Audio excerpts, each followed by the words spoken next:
Estoy dando muchas bienvenidas, pero nuevamente sean bienvenidos todos los que nos acompañan en esta mañana. Continuamos con nuestro estudio del Evangelio según Marcos. Lo estamos estudiando de manera consecutiva.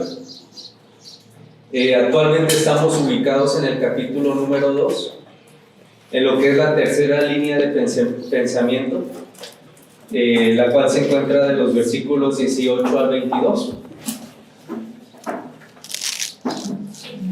Hemos mencionado que la sección en la que nos encontramos en este momento trata sobre las confrontaciones que tuvo nuestro Señor Jesucristo con la comunidad religiosa de Israel, y específicamente en lo que es esta región entre Galilea y Capernaum. Marcos ha acomodado la presentación de su evangelio, del evangelio de Jesucristo, por secciones. Dentro de la primera sección vimos una presentación a través de las profecías acerca de la persona de Cristo, acerca de quién es el Salvador. La segunda sección se nos muestran unos eventos milagrosos que también confirman las profecías, eventos señales que daban confirmación de las profecías acerca de que Jesucristo es el Salvador. Ahora en esta sección se nos pasan a narrar unas confrontaciones o algunas de las confrontaciones que tuvo el Señor Jesucristo con la comunidad religiosa de Israel, específicamente con los fariseos, los escribas, y ahora se nos menciona que aún los discípulos de Juan el Bautista. Estas confrontaciones que comenzaron desde la línea de pensamiento anterior, se desarrollan de una manera muy particular, porque las personas, los fariseos, los escribas, vienen al Señor Jesucristo con una pregunta. Entonces vamos a ver en estas imágenes, en estas escenas, que siempre se presentan haciendo una pregunta. Y la manera particular, notemos la manera particular en la que el Señor Jesucristo responde a las preguntas. Responde a ellas con unas especies de mini parábolas o analogías. En la predicación anterior observamos un ejemplo de estas confrontaciones. ¿Recuerdan? Se trató sobre la casa del publicano, el llamamiento de Leví. El Señor Jesucristo ve a un pecador. Recordemos que los publicanos eran vistos como grandes pecadores, como antipatriotas, traidores nacionales, robaban al pueblo. Y entonces el Señor Jesucristo ve a este pecador de nombre Leví, el cual se nos comenta que era el apóstol Mateo. En ese momento era un pecador. El Señor Jesucristo le hace un llamado y le dice: ven, sígueme, sé uno de mis discípulos. Entonces cuando los fariseos, los escribas ven al Señor Jesucristo que llama a este pecador, y luego que este pecador hace una fiesta en su casa e invita a otros publicanos, y se nos dice que invita a otros pecadores, vimos que los fariseos y los escribas empiezan a murmurar y dicen: ¿qué es esto? Que se junta con publicanos y pecadores. Entonces ellos vienen y preguntan a los discípulos del Señor, le dicen: ¿por qué su maestro se junta con publicanos y pecadores? Y el Señor responde a esa pregunta con una especie de mini parábola o una analogía. Les dice: los sanos no necesitan médico, sino los enfermos. El Señor Jesucristo se presenta como aquel que viene a sanar a los enfermos. Pero no pensemos que a los enfermos literalmente, sino esa misma enseñanza o esa misma analogía del médico la relaciona hacia su obra de salvación. Yo vine a salvar a justos. Yo no vine a salvar a justos, sino a pecadores.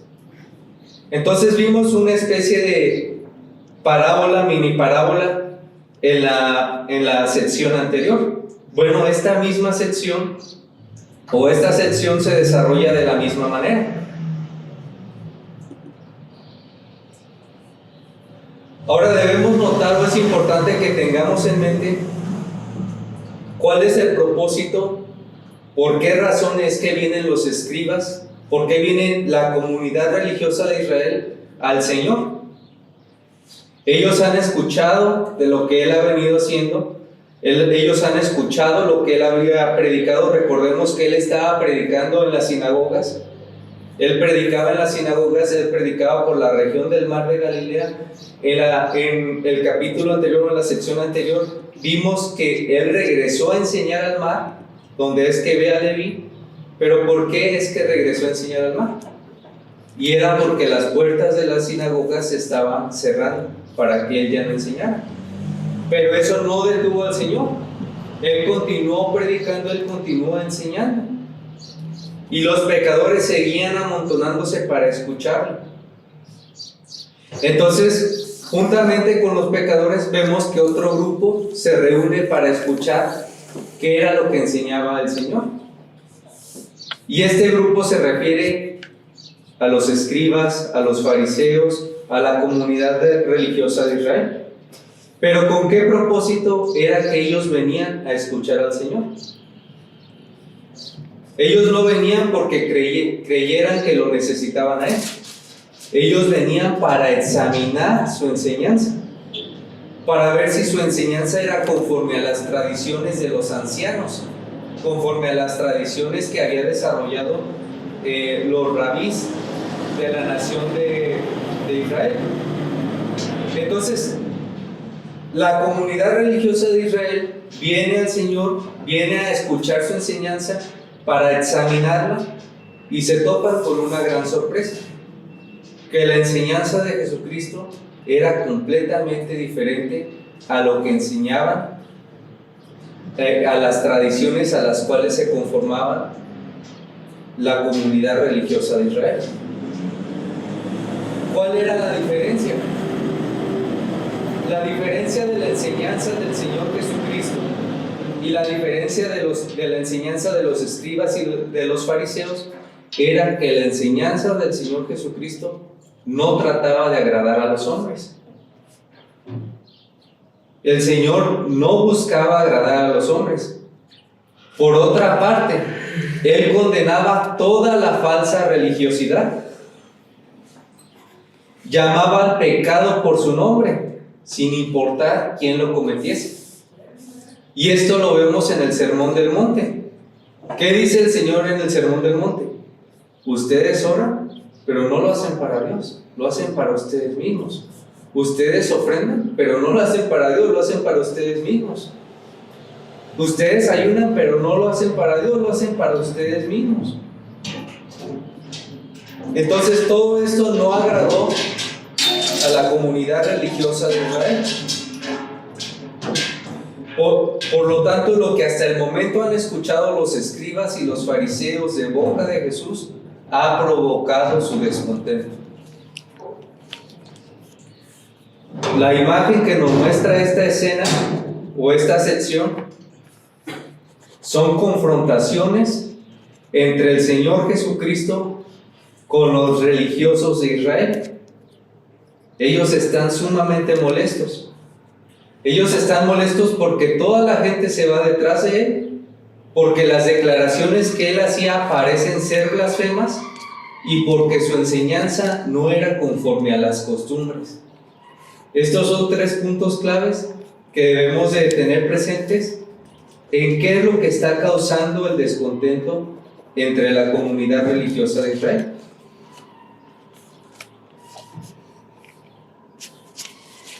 Entonces nuestro pasaje nos muestra, ya teniendo este trasfondo, nuestro pasaje nos muestra que los fariseos vienen al Señor Jesucristo.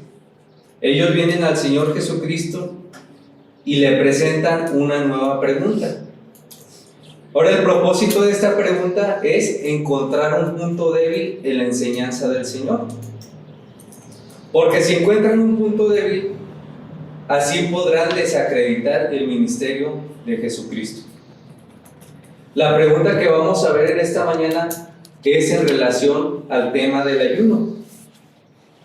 Ahora, el ayuno es una práctica que se sigue realizando en la iglesia y no es mala, no es mala. El Señor Jesucristo no está diciendo que sea malo, pero sí hay un ayuno que es malo. Al igual que hay una manera de orar que no es la correcta, al igual que hay una manera de ofrendar que no es la correcta, al igual que hay una manera de estudiar las Escrituras que no es la correcta. ¿Y saben cuál es? Cuando todas estas prácticas van dirigidas a enaltecernos a nosotros mismos, a enaltecer nuestro orgullo y no para adorar a Dios. Entonces el Señor Jesucristo va a responder esta pregunta que hacen los fariseos en relación al ayuno. Buscaremos en tratar de entender cuál es la intención detrás de esta pregunta, y para ello los invito a ver el bosquejo de estudio. El título de esta enseñanza es Jesús y las costumbres religiosas.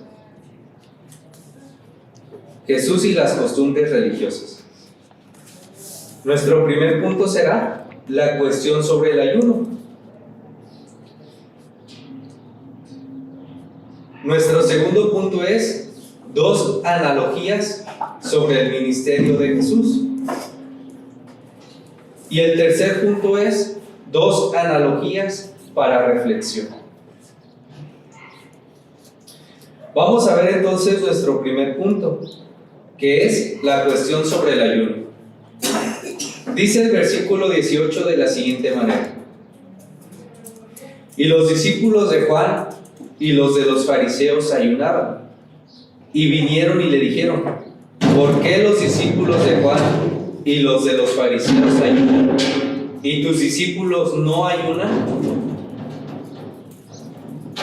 Para estudiar este pasaje debemos tener presente la imagen del capítulo anterior. El escritor coloca estos dos momentos o estos dos eventos, uno detrás del otro, para trazarnos cuál es el motivo que genera el descontento, el motivo que genera el acontecimiento de este pasaje. En la escena anterior se escuchaba a los fariseos y a los escribas decir: Jesús come y bebe con publicanos y pecadores. El escritor no nos dice si fue inmediatamente, mientras el Señor se encontraba reunido con los publicanos y pecadores, que los discípulos de Juan y los fariseos vienen a hacer esta pregunta, o si fue un poco después. Pero el escritor sí nos dice que este fue el motivo que ocasiona que los fariseos y los discípulos de Juan vengan y le hagan esta pregunta al Señor. Seguramente esta acción que hizo el Señor de comer con publicanos y pecadores dio pie a muchos rumores sobre el ministerio de Jesús. De manera que en este pasaje vienen aún los discípulos de Juan el Bautista. Recordemos que en la sección anterior los discípulos de Juan el Bautista no estaban presentes, eran los escribas y los fariseos. Ahora se nos dice que se unieron los discípulos de Juan el Bautista y los fariseos, y vienen y le preguntan al Señor Jesucristo: oye, nosotros ayunamos, ¿por qué tus discípulos no ayunan? ¿Qué importancia tiene que hayan venido a realizar esta pregunta? Quizás nosotros, por una lectura superficial, no podemos ver la importancia que tiene este tema. Pero notemos que la pregunta no va dirigida para conocer si es correcto o no ayunar. Ellos no le preguntan: oye Señor, ¿qué piensas sobre el ayuno? ¿Es bueno hacerlo o es bueno no hacerlo? ¿Qué es lo que están haciendo? Le están diciendo: ¿por qué tus discípulos no ayunan? Y esta pregunta busca atacar la autoridad de Jesús como maestro. Hacerle esta pregunta a Jesús es como decirle: oye Jesús, tú pretendes ser un rabí, tú pretendes ser un maestro, pero no has enseñado a tus discípulos a ayunar. ¿Qué clase de maestro eres? ¿No sabes cuál es la importancia del ayuno? ¿No sabes que los discípulos de Juan el Bautista ayunan y no sabes que los fariseos ayunan? ¿Qué clase de maestro eres? Eso es lo que contiene, ese es el veneno que contiene esta pregunta. Seguramente ellos no sabían que ayunó 40 días en el desierto, ¿verdad? Y que se enfrentó contra Satanás. Pero entonces vienen y le traen esta pregunta: ¿no sabes cuál es la importancia del ayuno? Tanto los discípulos de Juan como los fariseos ayunan, pero tus discípulos no. ¿Por qué tanto escándalo por el tema del ayuno? ¿Qué importancia tenía el ayuno dentro del pasaje? Sobre este tema del ayuno hay varias cosas que debemos considerar. Y primeramente debemos identificar a qué clase de ayuno es que se refiere el pasaje. En la ley, en Levítico 16, solamente se establece un ayuno. Solamente encontramos un ayuno que es establecido por Dios. Y este lo vemos en Levítico 16. Cuando usted tenga tiempo en su casa puede leer todo el capítulo de Levítico 16. Este ayuno va relacionado al tema de la expiación del pecado. Pero un resumen sobre lo que trata este ayuno lo encontramos en los versículos 29 y 34, los cuales voy a dar lectura para nosotros. Levítico 16, versículo 29 al 34 dice de la siguiente manera: en el mes séptimo, a los 10 días del mes, afligiréis vuestras almas, y ninguna obra haréis, ni el natural, ni el extranjero que more entre vosotros. Y esto tendréis como estatuto perpetuo, para hacer expiación una vez al año por todos los pecados de Israel. Y Moisés lo hizo como Jehová le mandó. Entonces, este es el único ayuno que Dios coloca en la ley. El ayuno que era celebrado en el día de la expiación, que es conocido como el Yom Kippur. De ahí en fuera no encontramos otro ayuno que sea demandado por Dios en las Escrituras. Ahora sí vemos otro tipo de ayunos, y esto lo vamos a enseñar conforme vayamos avanzando, pero no que sean demandados por Dios. Este ayuno que vemos aquí en Levítico no es el que causa el conflicto. Se refiere a otro tipo de ayuno. Los escritores de los evangelios han sido muy cautelosos a narrarnos los eventos, las festividades, porque Jesucristo vino a cumplir la ley. Entonces ellos no omiten esos aspectos. Por ejemplo, nos narran cuando se celebraba la Pascua, nos dice: nos encontrábamos en el tiempo de la Pascua, era el tiempo de los tabernáculos. Ellos son muy cuidadosos en los evangelios al mencionar los eventos o las festividades que iban relacionadas con la ley de Moisés. Pero aquí en este momento no se nos dice que se haya tratado del Yom Kippur. Entonces, este no es el tipo de ayuno al que se refiere el pasaje. Un comentarista nos menciona que los judíos celebraban varios tipos de ayunos y también había varios motivos para ayunar. Dentro de los motivos encontramos ayunos para implorar la ayuda de Dios. Encontramos ayunos para pedir discernimiento. Y encontramos también ayunos en señal de arrepentimiento. Un duelo que desea recobrar la comunión con Dios y buscar su perdón. Encontramos entonces tres motivaciones para ayunar en las Escrituras: para pedir la ayuda de Dios, para pedir discernimiento y en señal de arrepentimiento. Un duelo. Yo sé que por sus cabezas, si ustedes han leído las Escrituras, ya están relacionando eso con Elías, con David. Eso nos presenta algunos de los motivos para ayunar. Ahora, dentro de los tipos de ayunos encontramos los que fueron desarrollados por la tradición. Hay ayunos para implorar por la lluvia. Durante los tiempos de sequía, en la Mishnah se nos narra que los judíos ayunaban para implorar que Dios trajera lluvia. Hay ayunos por eventos catastróficos. Entonces estos ya son dos tipos de ayunos: para rogar por lluvia y para eventos catastróficos. Pero había un tercer tipo de ayuno, y estos eran ayunos periódicos. Estos últimos se hacían de manera rutinaria. Eran más del tipo de ejercicio religioso. Y parece que este tercer tipo, los ayunos periódicos, es a los que se refiere el pasaje. Algunos de los fariseos practicaban ayunos periódicos. Lo hacían a manera de costumbre. Lo hacían 2 veces a la semana, los días lunes y jueves. Y esto lo podemos ver en Lucas 18:12. Vayamos por favor a Lucas 18:12.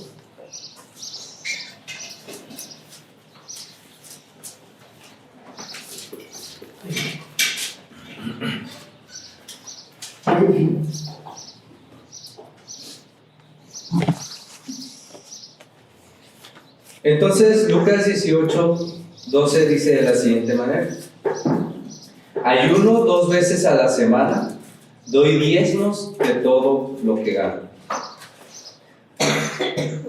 Solo observaremos aquí que esta era una de las prácticas de las que se jactaban los fariseos: el ayunar 2 veces a la semana, los días lunes y jueves, el realizar ayunos periódicos. Lo que nos permite ver esta escena es que los ayunos habían adquirido una gran importancia dentro de la comunidad religiosa de Israel. Había varios tipos de ayunos desarrollados por la tradición, no establecidos por Dios, sino desarrollados por los hombres, a tal punto que el que tuviera más ayunos o el que ayunara más era visto como una persona espiritual. Debemos interpretar que el ayuno se volvió un sinónimo de espiritualidad. Estos ayunos iban de la mañana hasta el anochecer. Y el realizarlos era un sinónimo de espiritualidad. Las personas que lo realizaban eran vistas como espirituales. No obstante, lo que nos muestra nuestro pasaje en este evento, notemos claramente que no se trata de espiritualidad. ¿Qué nos muestra Lucas 18:12? ¿Qué nos muestra esta enseñanza que da el Señor? No nos está mostrando espiritualidad, nos está mostrando orgullo religioso. ¿Qué hacía el fariseo que decía: yo ayuno 2 veces a la semana? Él no buscaba adorar a Dios, él se estaba jactando de la práctica que realizaba, alimentando el orgullo. Entonces vemos en esta escena que estos hombres vienen delante del Señor Jesús con una pretensión de superioridad espiritual. Ellos se creen espiritualmente superiores al Señor porque ellos sí ayunan, pero los discípulos del Señor no están ayunando. Entonces le dicen: Jesús, ¿qué clase de maestro eres? Tú no sabes nada sobre el ayuno. Nosotros ayunamos, pero tú y tus discípulos no ayunan. Se están jactando de su espiritualidad por guardar ciertas tradiciones sobre el ayuno. ¿Qué es lo que estos hombres no pueden ver por esa falsa justicia que se han creado, con la que tapan sus ojos? No pueden ver que sus prácticas carecen de justicia, carecen de piedad, de santidad. El ayuno que ellos practicaban era solamente pretencioso, falso. Sus obras no buscaban adorar a Dios, carecían de una justicia verdadera. Entonces recordemos que ellos vienen con esta pregunta, no perdamos de vista que ellos vienen con esta pregunta porque procuran encontrar un punto débil en la enseñanza de Jesús. Y ellos creen que ya lo han encontrado. parece ser que han encontrado lo que necesitaban. ¿Qué es lo que ellos esperan ver en esta escena?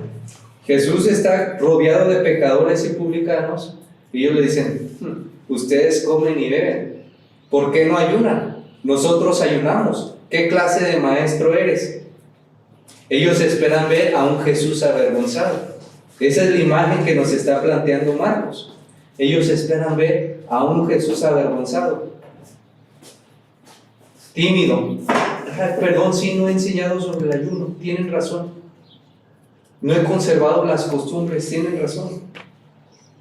Quieren ver a un Jesús avergonzado por no conocer las tradiciones más estrictas del judaísmo. Vayamos ahora a nuestro segundo punto. Entonces, ya dijimos que ellos vienen al Señor Jesucristo, buscan o realizan esta pregunta porque quieren encontrarlo, quieren encontrar un punto débil dentro de su enseñanza. Ellos creen que ya lo tienen. Es el tema del ayuno. Ellos esperan verlo avergonzado por no haberse conformado a las tradiciones más estrictas del judaísmo. Pero ¿qué hace el Señor Jesucristo? El Señor Jesucristo responde con dos analogías sobre su ministerio. Y estas analogías las encontramos en los versículos 19 al 22.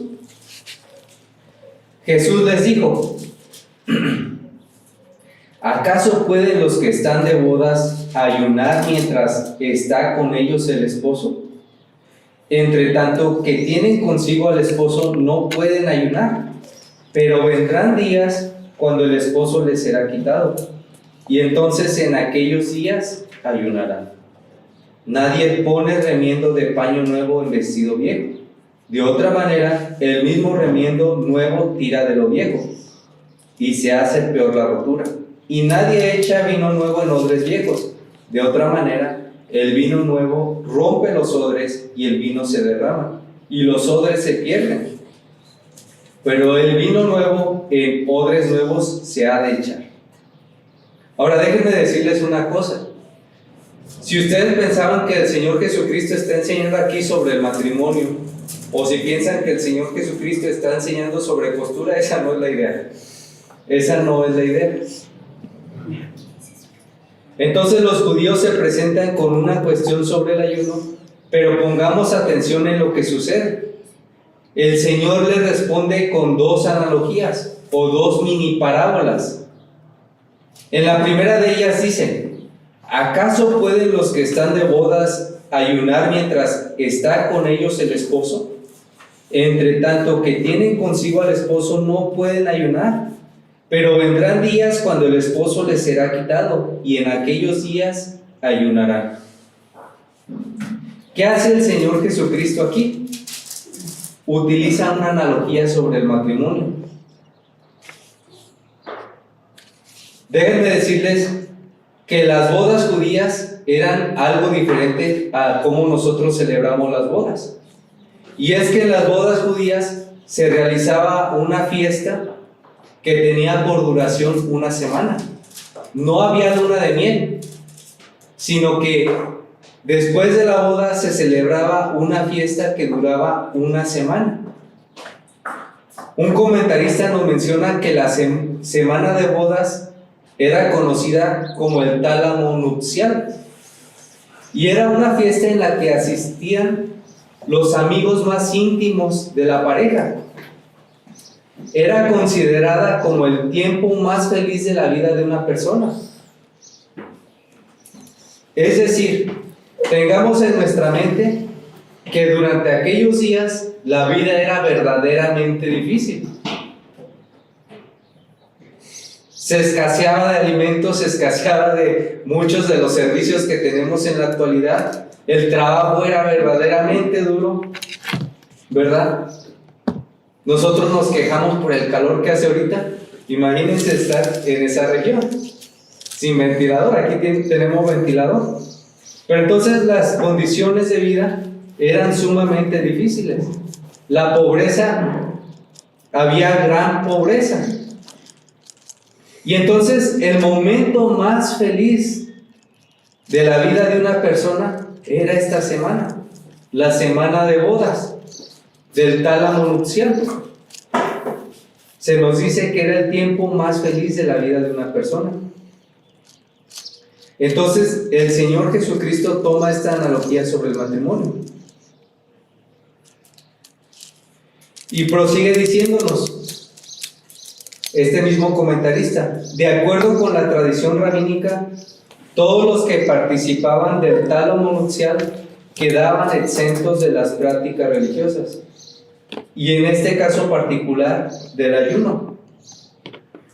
No sé si ustedes están conmigo, pero el Señor, al utilizar esta analogía, verdaderamente está dando una respuesta a por qué los discípulos de Él es que no ayunan.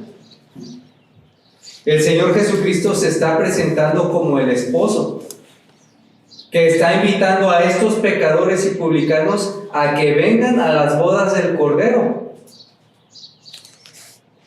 Y como ellos forman parte de ese evento, de ese tálamo nupcial, ellos están exentos de las prácticas religiosas desarrolladas por los rabís judíos.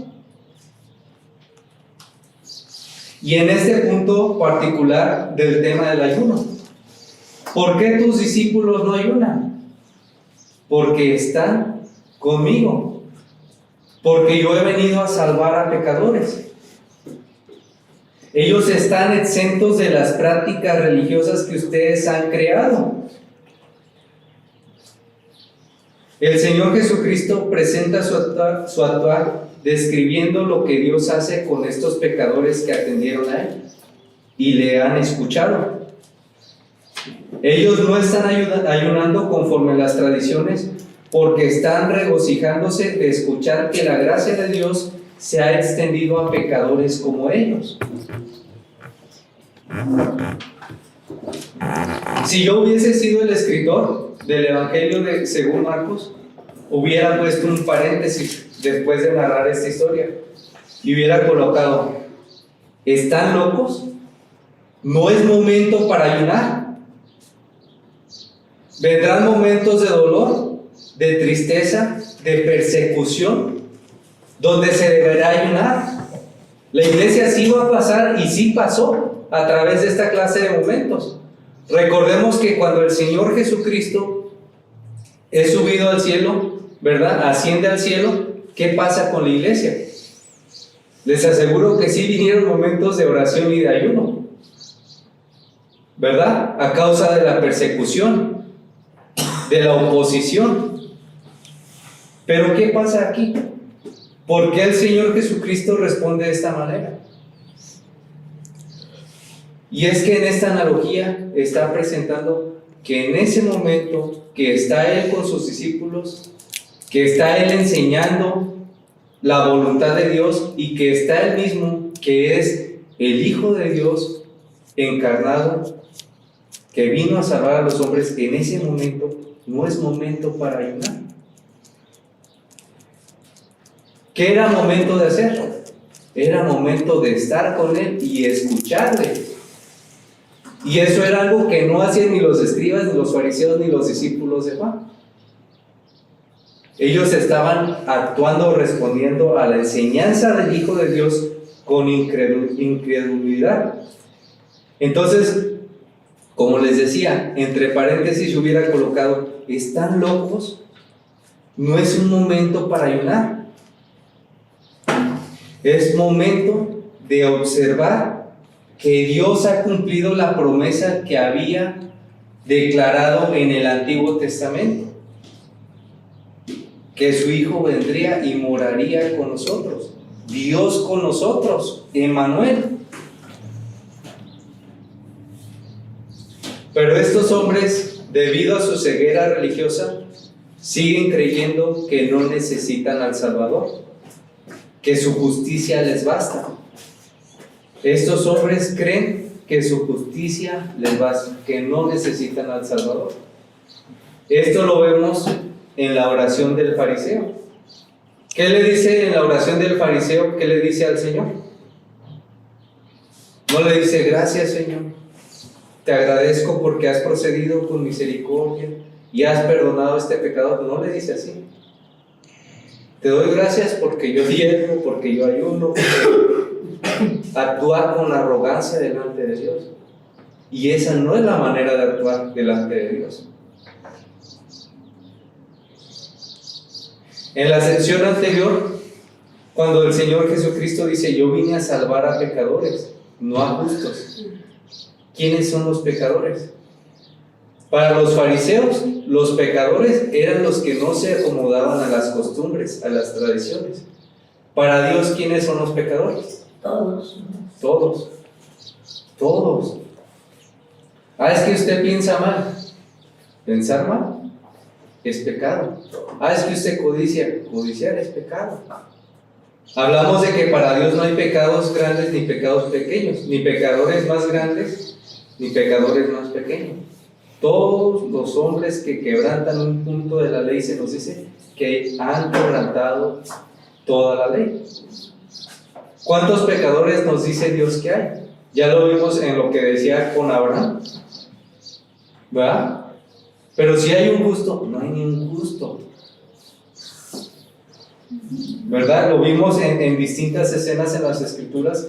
¿Qué nos dicen los Salmos? ¿Qué nos dice Romanos? No hay un justo, no hay ni uno bueno, no hay quien haga bien, no hay temor de Dios. Todos están destituidos de la gloria de Dios.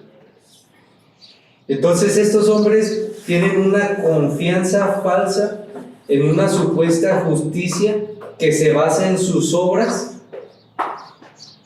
pero la realidad es que delante de Dios son pecadores, al igual que todos los demás. Entonces el Señor Jesucristo enseña que sus discípulos en este momento del pasaje no están practicando el ayuno porque están atendiendo lo más importante, y es escuchando la voluntad de Dios, escuchando al Salvador que Dios había mandado.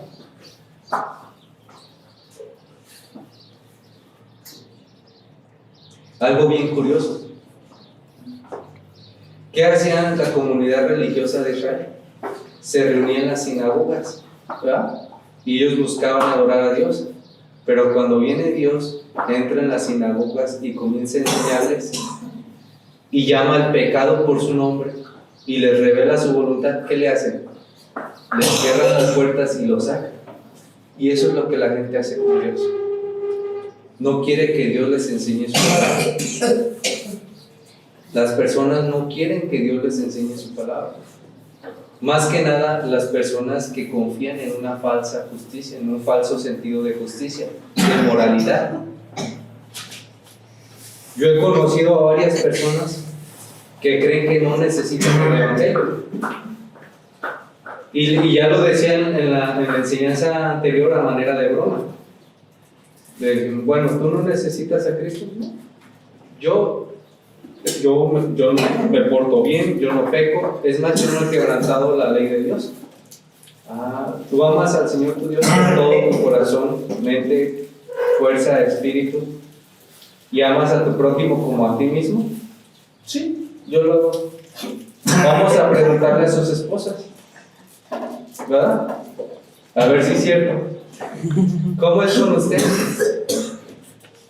Y les aseguro que no. Les aseguro que no hay ningún hombre aparte del Señor Jesucristo que cumpla la voluntad de Dios, que cumpla la ley de Dios.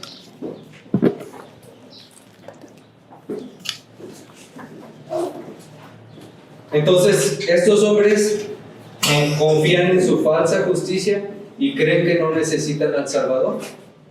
Pero ¿qué hacen los pecadores en este pasaje? Van a Él porque reconocen su necesidad, se ven como pecadores, saben que la única puerta posible para el perdón se encuentra en Jesucristo, y van a Él. Y estos hombres religiosos, ¿qué tratan de hacer? Cerrar esa puerta para que nadie entre, poner tropiezo. Entonces eso vemos en la primera analogía. que usa el Señor. Vamos a examinar ahora la segunda analogía. Esta la encontramos en los versículos 21 al 22 y dice de la siguiente manera: nadie pone remiendo de paño nuevo en vestido viejo. De otra manera, el mismo remiendo nuevo tira de lo viejo, y se hace peor la rotura. Y nadie echa vino nuevo en odres viejos. De otra manera, el vino nuevo rompe los odres, y el vino se derrama, y los odres se pierden. Pero el vino nuevo en odres nuevos se ha de echar. Ahora, en esta analogía, en esta segunda imagen, vemos una prenda vieja y vemos un odre viejo. Vamos a explicar la de la prenda vieja, que tiene un paralelismo con lo del odre viejo. En esta analogía vemos una prenda vieja, una prenda que está rasgada, una prenda que necesita un parche. Lo que se solía hacer culturalmente es que cuando a usted se le rasgaba un manto viejo, usted no iba y agarraba un manto nuevo, le cortaba un pedazo y se lo pondría al vestido viejo. No hacía eso. Yo creo que ni aún en la actualidad usted agarraría una prenda nueva para componer una vieja. ¿Qué sería lo común que usted haría? Colocar un parche hecho por una prenda vieja. Ahora, eso no nada más era lógico, sino que también era necesario. Si usted tomaba una prenda vieja y le colocaba un parche hecho por una prenda nueva, la prenda nueva no contenía la misma flexibilidad y elasticidad que la prenda vieja. Entonces, cuando usted colocaba este parche nuevo en la prenda vieja, lo que hacía la prenda nueva, el pedazo de la prenda nueva, era jalar lo que era de la prenda vieja y rasgarlo, romperlo. Entonces, si usted hiciera esto, tomar un parche hecho por una prenda nueva y se lo colocara a una prenda vieja, lo único que haría sería agrandar el problema. Echaría a perder dos vestidos. Uno, porque el nuevo le arranca un pedazo, ya tiene un hoyo. Y al viejo le coloca un pedazo del nuevo, pero en lugar de solucionar ese problema, lo soluciona momentáneamente, temporalmente. ¿Pero qué creen? Con el tiempo se termina haciendo más grande la rotura. Ahora, esa analogía es muy precisa. ¿Qué es lo que trata de hacer el hombre con su religiosidad? ¿Saben qué trata de hacer el hombre con su religiosidad? Ponerle parches al verdadero problema. ¿Cuál es el verdadero problema? ¿El problema es que el hombre no ayuna? ¿O el problema es que el hombre está bajo la ira de Dios? Que el hombre va a recibir al final de su vida el juicio y la condenación eterna. Y eso es algo que el ayuno no puede curar. Eso es algo que la oración no puede curar. Eso es algo que el memorizar las escrituras no puede curar. Esos son parches para el problema. ¿Cuál es la solución al problema? No son esos parches religiosos que tratamos de poner. La solución al problema tiene nombre y se llama Jesucristo. Jesucristo es el Salvador. Y eso es lo que ellos no han entendido. Todo lo que está viejo, todo lo que había sido escrito, todo lo que había sido estipulado bajo la ley de Moisés, tenía un propósito. Y el propósito no era reformarnos moralmente, era darnos a conocer el Salvador que Dios iba a darnos. De hecho, la imagen que se nos presenta en el día de la expiación no se cumplía en el sacrificio que se daba en ese día.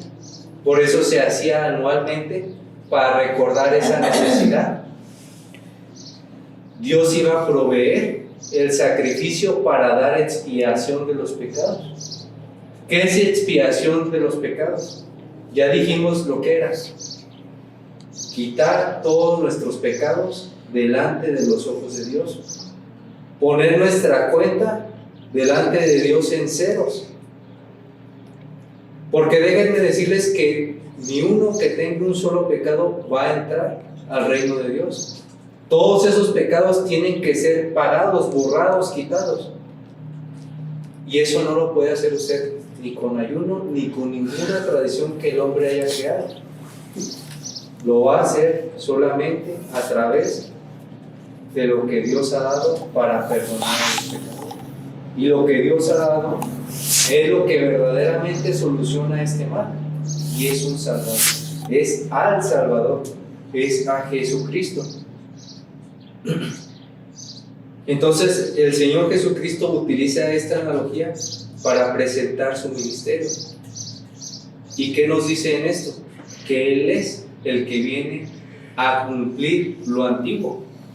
Y parece ser nuevo, parece ser algo nuevo, pero en realidad lo que parece ser nuevo es más antiguo que lo que había sido dado a Moisés. De hecho, lo que había sido dado a Moisés, como les he dicho, solamente mostraba o anunciaba a este Salvador, este pacto, este nuevo pacto. En el antiguo pacto, la nación judía tenía que preservar las ceremonias, los ritos, la ley civil, ¿verdad? Salvaguardar la promesa, con el propósito de salvaguardar la promesa de Dios. Pero en el nuevo pacto, cuando se cumple lo que Dios había prometido, lo antiguo queda relegado. Este tema lo vemos que se presenta en la iglesia mixta, cuando la iglesia es conformada por judíos y gentiles. ¿Con qué tema? Con el tema de los alimentos, con el tema de la circuncisión. ¿Y cuál es el punto? ¿Debemos circuncidarnos hoy en día? No, ¿por qué? Porque ¿qué apuntaba la circuncisión? Una circuncisión de corazón, no superficial. Entonces, ¿qué vemos aquí? Que el Señor Jesucristo usa esta segunda analogía para expresar que lo antiguo no puede mezclarse con lo nuevo. No pueden traer a su ministerio, no pueden tratar de hacer que su ministerio se conforme a sus tradiciones. Porque Él viene a cumplir la verdadera justicia que necesitan los pecadores para ser perdonados delante de Dios. Jesús responde: yo no vine a conformarme con sus tradiciones. Yo no vine a conformarme a sus tradiciones, a sus estipulaciones, a sus costumbres. Yo vine con un propósito, y es cumplir la voluntad de Dios. ¿Y cuál era la voluntad de Dios y cuál es la voluntad de Dios? Que salve a los pecadores. Jesús vino a salvar a pecadores. No les vino a enseñar a ayudar.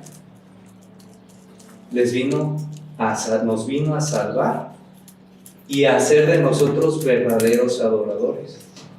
Adoradores que no adoren a Dios superficialmente, sino en espíritu y en verdad. Él vino a salvar a pecadores. Bueno, aquí es nuevamente importante mencionar: Jesús no rechaza la práctica del ayuno.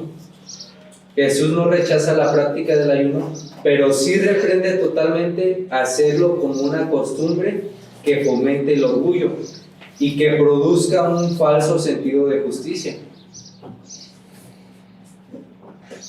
Jesús reprende que se realice toda práctica religiosa en un sentido que fomente el orgullo y produzca un falso sentido de justicia.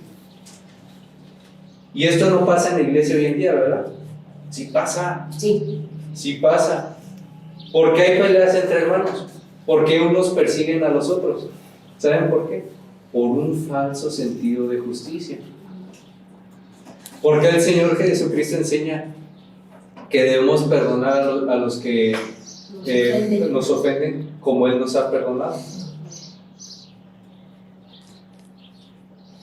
Porque no hay ofensas en la iglesia, entre hermanos. Sí hay. ¿Nos perseguimos entre nosotros? Sí. ¿Lo debemos hacer? No. ¿Por qué se generan esos pleitos y esos conflictos? Por el orgullo. Por una falsa pretensión de justicia. Porque yo me creo mejor. Porque el otro peca, pero yo no puedo ver mis pecados. ¿Y qué creen? Que el Señor reprende eso. ¿Se acuerdan de otra parábola, verdad? La de... que no recuerdo bien el título, pero se desarrolla de la siguiente manera. Un amo, un señor, le perdona una deuda. Tiene un deudor, este deudor le debe mucho, lo va a encerrar en la cárcel. Entonces va y le suplica y le pide que lo perdone. El Señor lo perdona, pero ese deudor tiene otro deudor, y entonces este deudor le debe menos de lo que él le debe al Señor, y va y le dice, te voy a meter a la cárcel. Y dice, no, perdóname por favor. ¿Qué hace el deudor con el otro deudor? Lo perdona, lo mete a la cárcel.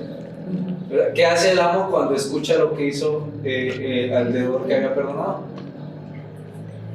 ¿Verdad? Lo mete a la cárcel. ¿Qué nos enseña esa analogía? Que el Señor se desagrada con la persecución entre, digamos, hermanos. Le estamos aplicando esa enseñanza, esa analogía hacia una manera práctica dentro de la iglesia. El Señor se desagrada en la persecución entre hermanos que se produce por un falso sentido de justicia y un retardo, el no ser prontos para perdonar a los que nos ofenden. Entonces este problema, notemos que el Señor no dice es malo ayunar, sino más bien que es un ataque contra la falsa pretensión de justicia personal. Y esta se presenta en el ayuno, se presenta en el ir a la iglesia, se presenta en la oración, se presenta en el ofrendar, se presenta en distintas maneras. Pero ¿cuál es la raíz? La raíz siempre es el orgullo. ¿Cómo podemos detectar este problema? A solas con Dios, examinando nuestros corazones y preguntándonos, ¿por qué? ¿Qué motiva lo que hago? ¿Cuál es mi motivar? Si su motivar, después de examinarse, es el orgullo, debemos de rogar por la gracia de Dios para que nuestras motivaciones sean correctas. De hecho, una manera de no fomentar el orgullo es tener una comunión real con Dios, donde siempre seamos conscientes de nuestra dependencia, de que todo lo que tenemos, de que todo lo que somos es por la gracia de Dios. ¿Quién tiene algo propio que no le haya pedido o que no le haya venido de Dios? Nadie. Lo único que tenemos que es propio es nuestro pecado, pero de ahí en fuera todas las bendiciones y todo lo bueno que tenemos provienen de Dios. Si usted no peca la manera que pecan otros pecadores, ¿por qué es? Es Dios. Pero eso no le debe ser motivo de orgullo. Debe ser motivo de suplicar por esas personas y rogar que en nosotros no se produzca, no se incremente nuestro ego.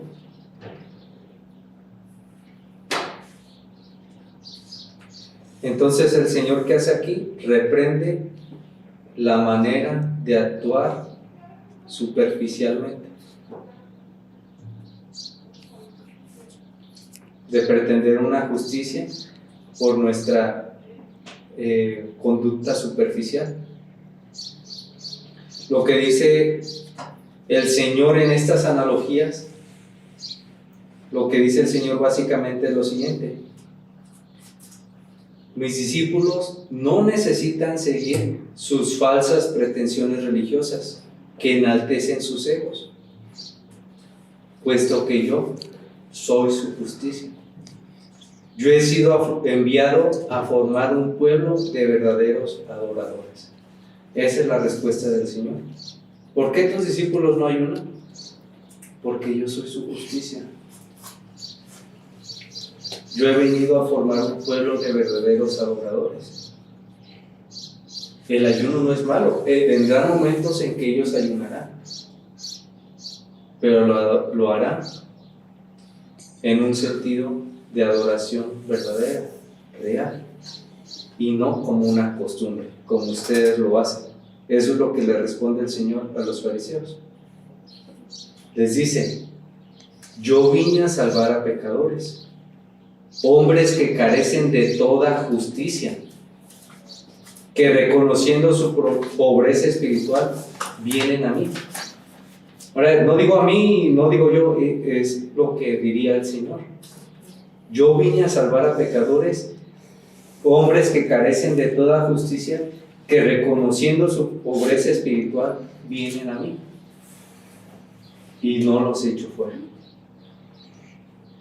Las personas que vemos aquí como pecadores, recordemos, son hombres que no se conforman a las costumbres de la comunidad religiosa de Israel, pero como mencionábamos, ese no es el problema. El problema real es que todos los hombres están bajo la ira de Dios, pero Dios en su gracia nos dio a su Hijo Jesucristo, que vino a salvar a pecadores. Y nos dice lo siguiente: si crees que yo soy el Hijo de Dios, que vine a salvar a pecadores, yo perdonaré todos tus pecados, te pondré a paz con Dios y grabaré su voluntad en vuestros corazones. Esa es la promesa que nos hace el Evangelio. Y ya hemos hablado de lo que significa creer. Creer no es solamente decir: yo creo en Jesús. No.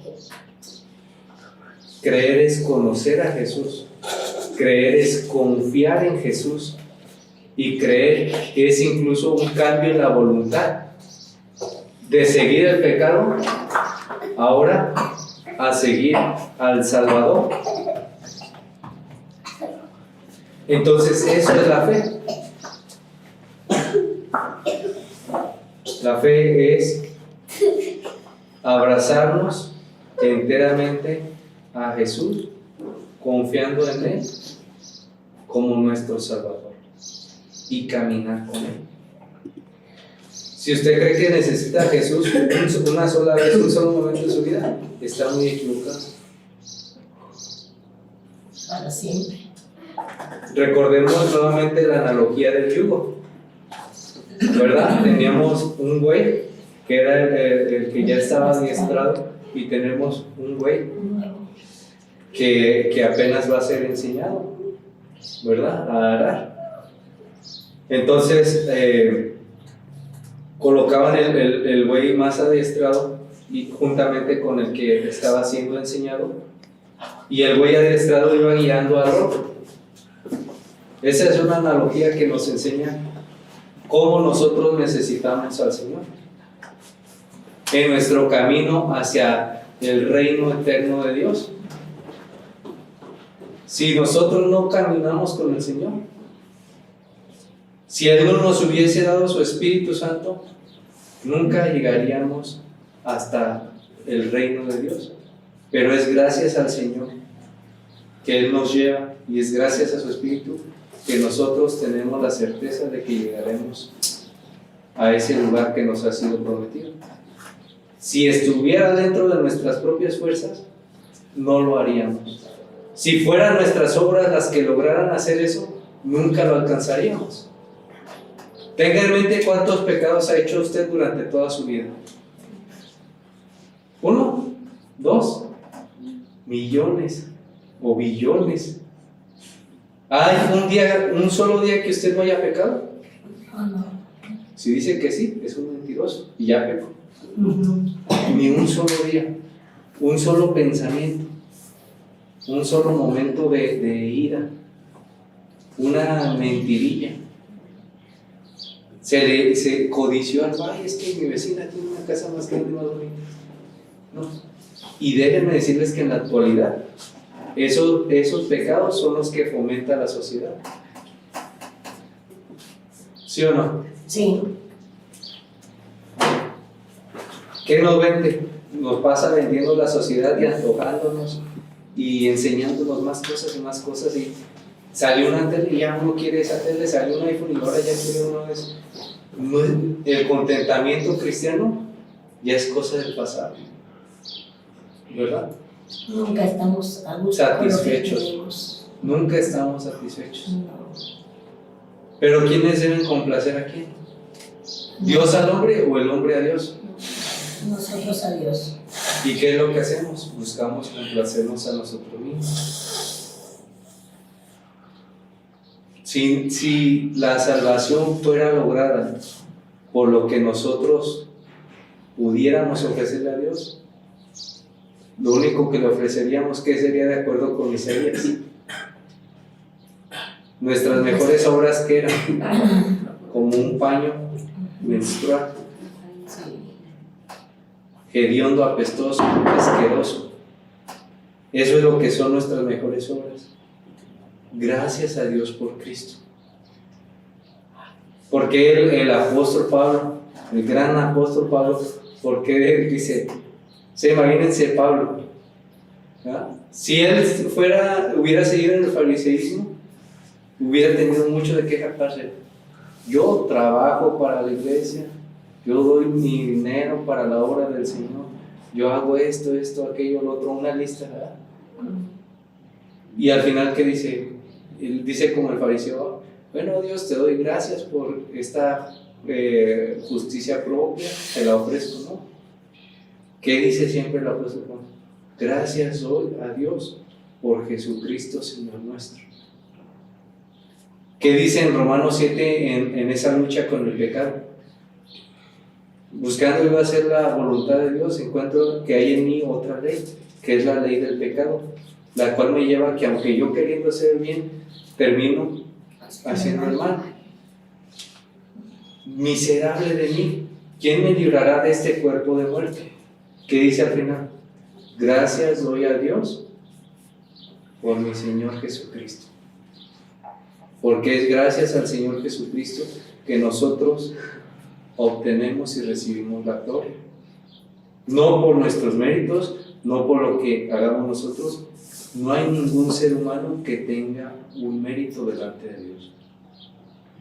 Si nosotros recibimos el perdón de Dios, es por los méritos de Cristo, por haber puesto nuestra confianza, nuestra fe totalmente en Él. Fe no es decir, yo creo en Jesús, ponerme una camisa que diga, yo amo a Jesús, ir de vez en cuando a la iglesia, orar de vez en cuando, leer las escrituras de vez en cuando.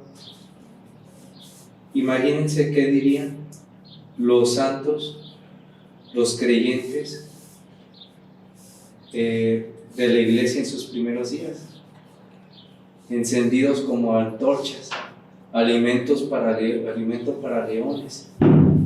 ¿Qué dirían ellos? Que siguieron al Señor Jesucristo aún, a pesar si sus vidas corrían peligro.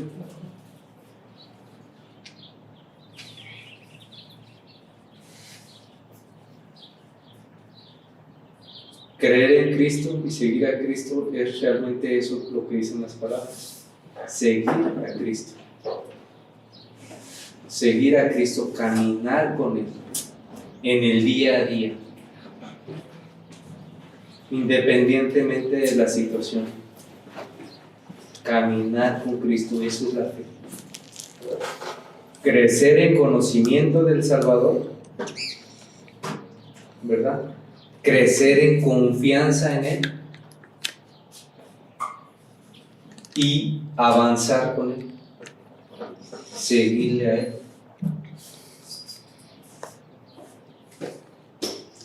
Entonces, lo que el Señor Jesucristo dice, mi vida cumple lo antiguo y trae consigo lo nuevo, la gracia de Dios. Y esto es motivo de gran gozo, porque en mí se cumplen aquellas cosas de las cuales habló Moisés. Yo soy aquel que trae la expiación por los pecados. ¿Por qué tus discípulos no ayunan? Porque ellos no necesitan pretender alcanzar la justicia. La justicia de Dios les ha sido dada de manera gratuita por la fe en mi persona. Eso es lo que dice el Señor Jesucristo en su respuesta. Ellos no pretenden alcanzar la justicia porque yo, la justicia gratuita de Dios, he bajado del cielo para salvar a los pecadores. Vayamos a nuestro tercer punto, que va a ser ya más breve, y es dos analogías para reflexión. Mirando la analogía del matrimonio, considerándola como lo que se refiere en el pasaje, en la cultura, debemos reflexionar que el matrimonio era el momento que podía traer más felicidad en la vida de una persona. Entonces esto es lo que debemos reflexionar. El momento que trae más felicidad en la vida de una persona. Y la pregunta que yo les quiero hacer a ustedes es la siguiente. ¿En dónde buscas tú con frecuencia o con mayor frecuencia la felicidad?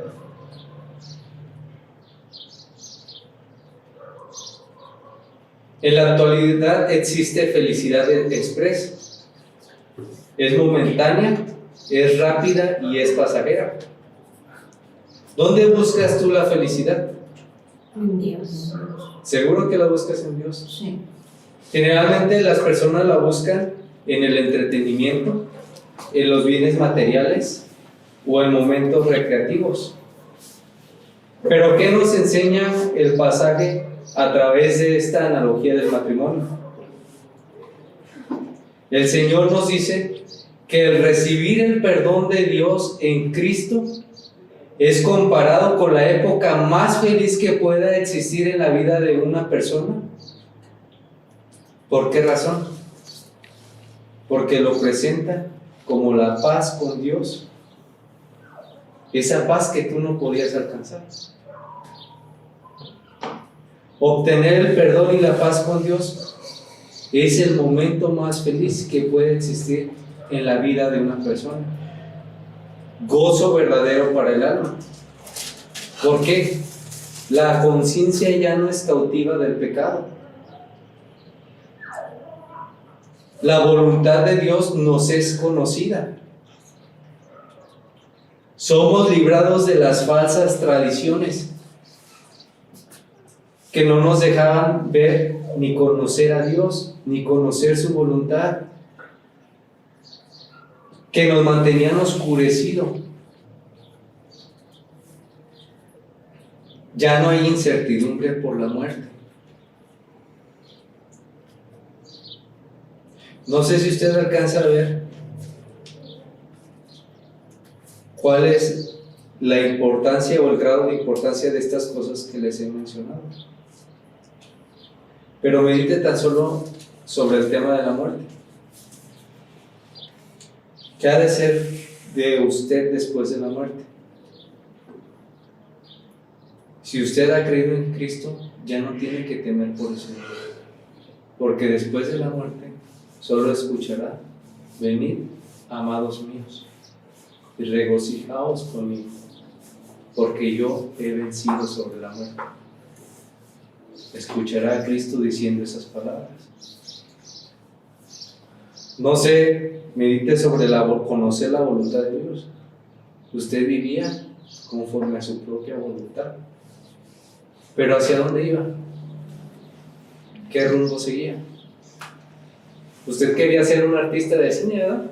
O algo, y se dio cuenta que la vida no es un sueño, que hay dolores, que hay golpes, sufrimiento en la vida. Y que hay momentos en los que no sabe qué hacer ni a dónde ir. Pero si usted ha creído en Cristo, conoce la voluntad de Dios y sabe que Dios está interviniendo a pesar de estas situaciones y lo está dirigiendo hacia un punto claro, hacia lo que Él le ha prometido. Y así podemos desmenuzar cada una de las cosas que nos han sido dadas en Cristo, y esto verdaderamente produce un gozo verdadero en el alma. Usted quizás no lo puede sentir en este momento porque está en una relativa estabilidad, pero tomemos la ilustración de David. Cuando David peca contra Dios, ¿cómo está en ese momento que cae en conciencia de su pecado y que es afligido por Dios? Llorando y lamentándose y rogando que la comunión con Dios sea restituida y que pueda gozar de la dulzura que proviene de tener comunión con Dios. Y entonces, ¿por qué buscó la felicidad en otro lugar que aparte de Dios? Porque es en esos momentos cuando uno se da cuenta que el verdadero gozo solamente se produce estando en paz con Dios y teniendo comunión con Dios y conociendo la voluntad de Dios y buscando hacer su voluntad para adorarle a Él. Entonces, Cristo, en la analogía del matrimonio, toma este evento que se supone es el momento más feliz de la vida del hombre de acuerdo con la cultura, y nos dice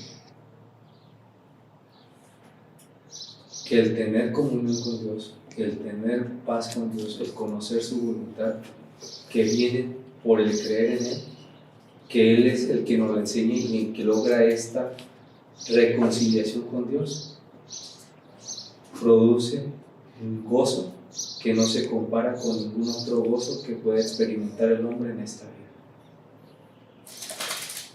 Nutre nuestra fe y nuestra esperanza.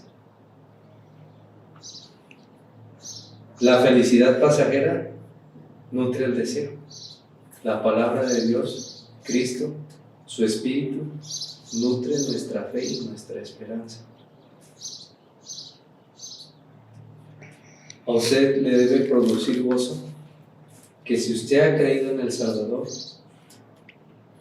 ya no está expectante del juicio, sino sabe que Dios nos ama de tal manera que dio a su Hijo amado a morir por pecadores como nosotros.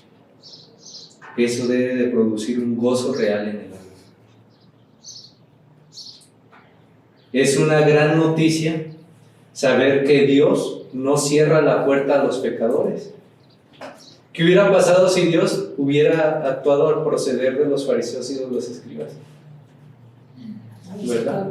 Una puerta cerrada.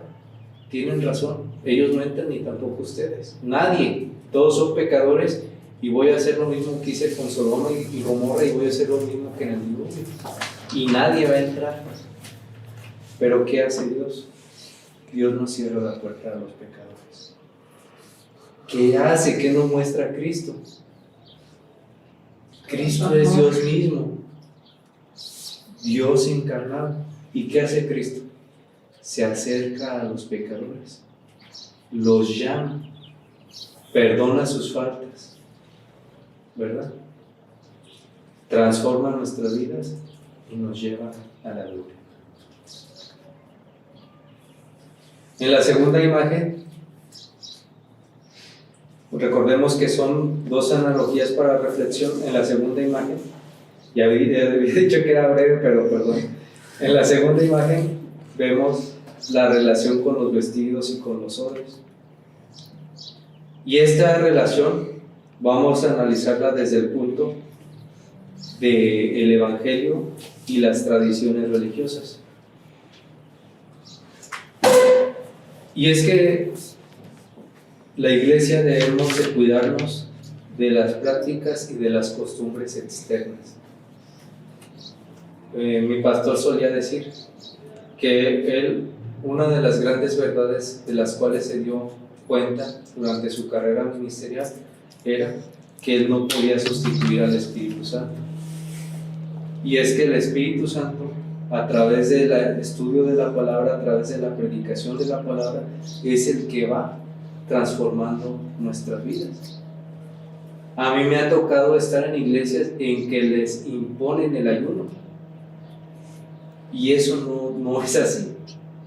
Sí se puede hacer una invitación para ayunar. La iglesia sí puede tener un común sentir, una común manera de pensar en hacer algo. ¿Cuál es el error? Cuando las personas o cuando los encargados de la iglesia lo hacen por imposición. Eso ya deja de buscar la adoración a Dios y comienza a ser una práctica desarrollada por los hombres. La adoración a Dios es en dos sentidos: en manera congregacional y en manera personal, ¿verdad? Nosotros venimos a la iglesia a conocer a Dios, a conocer la palabra de Dios, y eso nos debe de llevar a adorar a Dios de manera personal. La adoración congregacional que Dios ha establecido la vemos presentes en los servicios de adoración, ¿verdad? Que llevan como centro la predicación de la palabra, la enseñanza de la palabra.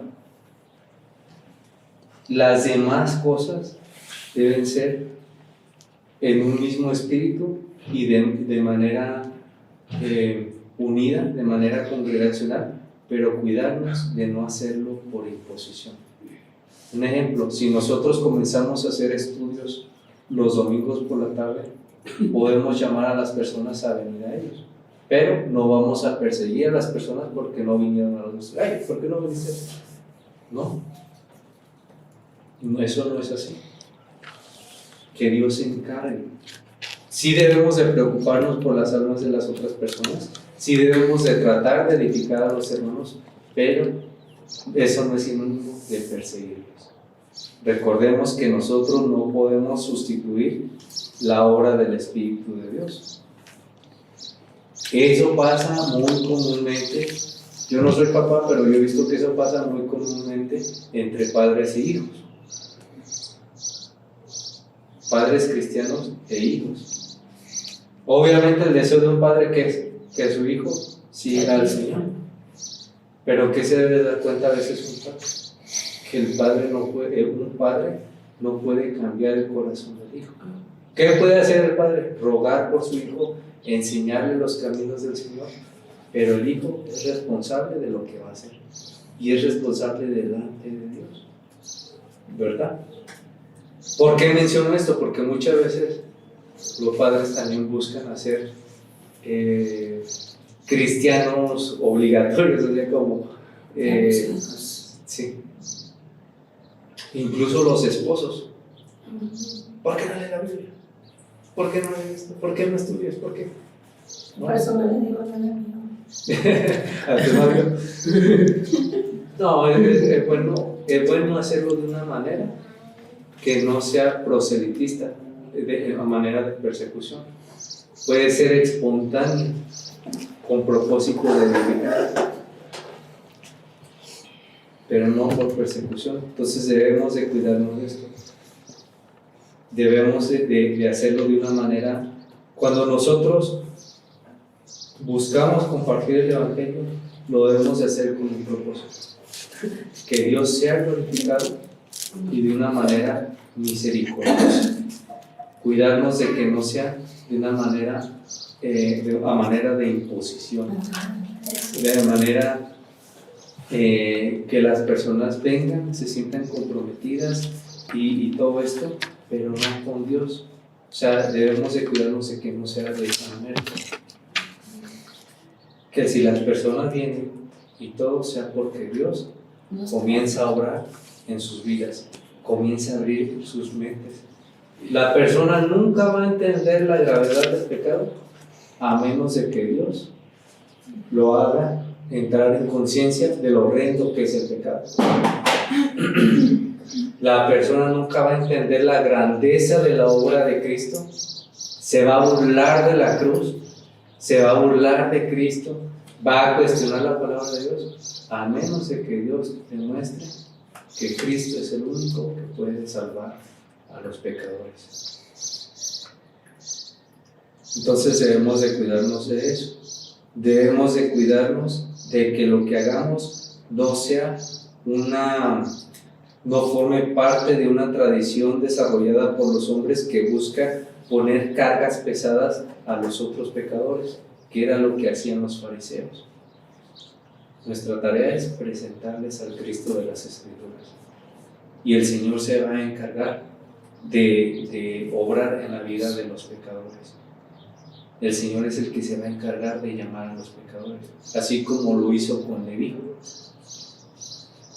El Señor le dijo: ve, sigue, y le siguió, ¿verdad? Nosotros no podemos cambiar la condición de los pecadores por medio de prácticas. Es el Señor que cambia a los pecadores, y lo hace a través de la fe, de abrirle los ojos, renovar sus vidas, enseñarles su voluntad, grabar la voluntad de Dios en los corazones. Esa es la promesa que hace el Señor en las Escrituras. Notemos que no dice: y tú cambiarás y tú nacerás de nuevo. No dice: yo seré el que los haré nacer de nuevo. Yo seré el que grabaré la ley de Dios en sus corazones. Cristo es el autor del nuevo pacto. Cristo es el autor de la salvación. Por eso ellos, los hombres, tanto ellos como nosotros, necesitamos el Evangelio de Jesucristo. El Evangelio no es solamente para los pecadores. El Evangelio es algo que diario debemos de recordarnos, que somos hombres que hemos sido salvados por la gracia de Dios, que hemos recibido el gran amor de Dios. El Evangelio nos recuerda que nosotros, si hay algo de justicia, es a través de la obra que Dios ha hecho en nosotros, y que Dios no se agrada de una falsa justicia. En el Evangelio se nos recuerda que no hay nada que añadirle, ni tampoco hay nada que debemos de quitarle. No podemos añadirle a la justicia de Dios, a lo que Dios ha hecho para perdonar a los pecadores. Y eso sí pasa. Y eso sí pasa en la iglesia en la actualidad. Se le busca añadir al Evangelio. No debemos ni quitarle ni añadirle. ¿Qué es lo que nos llama el Evangelio de Jesucristo? Creerlo y descansar en él. Descansar en el hecho de que Dios dio a su Hijo amado para salvar a pecadores como nosotros. Lo más maravilloso de esto es que Dios se encarga a través de su palabra de conformarnos a su voluntad y de conformar a las personas que llama a su voluntad, y formar en nosotros una adoración espiritual, no de comportamiento y no de apariencia. El que nos cambia y el que nos transforma es el Señor. Él es el que nos cambia y lo hace a través de su palabra. Entonces, estas son dos cosas que debemos de meditar a través de estas dos analogías. El gozo verdadero se encuentra solamente, el gozo más grande que el hombre puede experimentar se encuentra solamente en Cristo, en lo que Dios ha hecho para salvarnos, para perdonar nuestros pecados, para quitarnos el terror, el horror del juicio venidero. Él nos ha dado un Salvador que ha ganado nuestra salvación. Y que Dios no nos llama a vivir de apariencias, sino que es Dios mismo quien forma en nosotros una adoración en espíritu y en verdad, y que nos llama a meditar en la grandeza y en la belleza del Evangelio. Necesitamos darles el Evangelio a las demás personas, no llevarles a nuestras costumbres. nuestras costumbres los van a hacer más pecadores de lo que ya son. Lo que ellos necesitan, tanto como nosotros, es el Evangelio. Bueno, con esto hemos terminado la predicación de este día. Vamos a encomendarnos a nuestro Señor en oración y pedirle que esta enseñanza sea de bendición para nuestras vidas. Padre Santo, te damos gracias por esta enseñanza, gracias por tu palabra, gracias Señor por mostrarnos que no necesitamos buscar formar una justicia personal, propia, superficial, sino que la justicia que nos pone a cuentas contigo y nos da la paz es en tu Hijo Jesucristo, en nuestro Señor. Gracias Señor porque también nos recuerdas que esto que generalmente olvidamos, y es que la felicidad creemos encontrarla en muchas cosas, pero el gozo verdadero, el momento más feliz de nuestras vidas y el cual puede existir en la vida de un hombre, es el conocer a tu Hijo Jesucristo, el confiar y creer en Él de todo corazón, el recibirle como Salvador. Ese es el momento más feliz, Señor. Quizás en el momento por el pecado no produce el gozo que debería de producir. Quizás en las condiciones de esta pobreza que experimentamos en la carne, en estos cuerpos de carne, no llegamos a entender y a asombrarnos de lo maravilloso y de ese gozo que debe de producir el que tú hayas dado a tu Hijo a morir por pecadores. Sin embargo, sabemos que en la gloria eterna eso será lo que llenará de gozo nuestras vidas, ya que tu palabra nos muestra que en la eternidad nosotros estaremos dando gloria y adoración a nuestro Salvador por lo que Él ha hecho. Te damos gracias por eso, Señor. Ayúdanos que esta verdad del Evangelio sea un motivo grande de gozo de ahora en adelante en nuestras vidas, de tal manera que las otras personas, las que no han creído en ti, puedan ver que en nosotros hay una esperanza real y verdadera, algo que produce un gozo indescriptible en nuestras vidas y que es producto de haberte conocido a ti y de haber creído en nuestro Señor, tu amado Hijo, Cristo Jesús.